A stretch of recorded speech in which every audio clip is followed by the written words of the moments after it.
네, 이번 주 시청자들의 시선이 집중된 곳, 아무래도 미국 워싱턴입니다. 한미 정상회담이 열린 데다가 공교롭게 바이든 대통령의 재선 도전 선언도 겹쳤기 때문인데요. 인물 360에서 짚어보겠습니다. 외교안보팀의 정재훈 기자 나와 있습니다. 자, 우리는 정상회담이 중요했지만 미국에서는 바이든 대통령의 재선 도전 선언이 더 큰 이슈였죠? 맞습니다. 바이든 대통령 지금 무슨 생각을 하고 있을까요? 저희가 상징적으로 뇌구조 형식으로 한번 표현을 해봤습니다.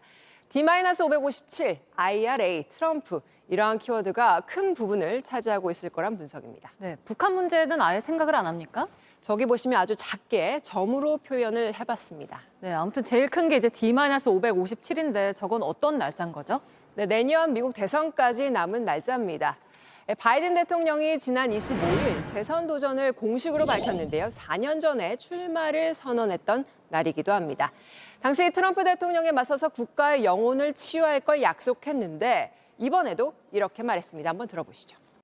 I said we're in a battle for the soul of America, and we still are. 저게 이제 공교롭게 한미 정상회담 바로 하루 전날이었잖아요. 뭐 한미 정상회담에 영향을 준 건 없습니까? 네, 바이든 대통령이 한미 정상회담 전후로 한국 기업을 유독 많이 언급을 했는데요. 재선 목적과 관련이 됐다는 분석이 많이 나옵니다.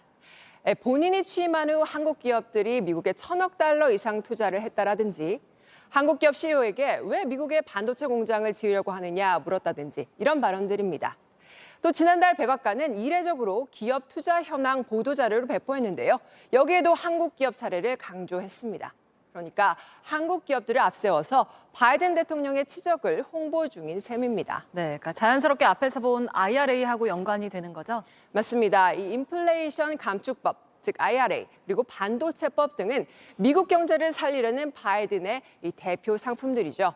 재선 도전을 위해선 이 정책들을 더 부각시킬 테고 우리 입장에선 차별을 고쳐달라고 말하긴 더 어려워졌습니다. 정상회담 공동 기자회견 때도 다름 아닌 미국 언론에서 이를 지적하는 돌직구 질문을 던졌는데요. 바로 이렇게 물었습니다. 선거를 앞두고 국내 정치를 위한 중국과의 경쟁에서 한국 같은 핵심 동맹국에 피해를 주는 게 아닙니까? 라고요. 조금 당황한 바이든 대통령 대답 한번 들어보시죠.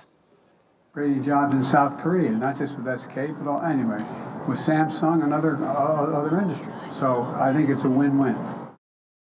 네, 그런데 바이든 대통령 말대로 한미 모두 윈윈이라면 이번 정상회담에서 우리 경제 성과가 지금보단 더 부각됐겠죠. 네, 그러니까 일각에서는 이번 한미 정상회담이 공교롭게도 그 바이든 대통령의 미국 내 정치적인 용도로 좀 활용된 측면이 있는 거 아니냐 이런 분석도 나오고 있는 거잖아요. 뭐 아무튼 온통 재선 생각뿐이라고 한다면 경쟁자가 누가 될지도 관심인데요. 네, 맞붙을 가능성이 가장 큰 사람, 바로 트럼프 전 대통령입니다.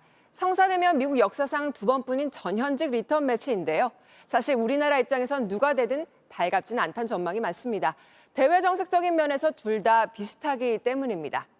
슬로건은 조금 다르지만 결국 내세우는 건 미국 우선주의 정책입니다. 미국 언론도 바이든의 바이 아메리칸과 트럼프의 아메리카 퍼스트가 국산품 애용이란 점에서 유사하다고 평가하기도 했습니다. 즉 백악관의 새 주인이 누가 되든 자국을 우선시하는 정책을 펼쳐나갈 테고 이를 다시 한번 확인한 게 바로 이번 정상회담이란 평가가 나옵니다. 네, 잘 들었습니다. 인물 360 정재훈 기자와 함께 짚어봤습니다.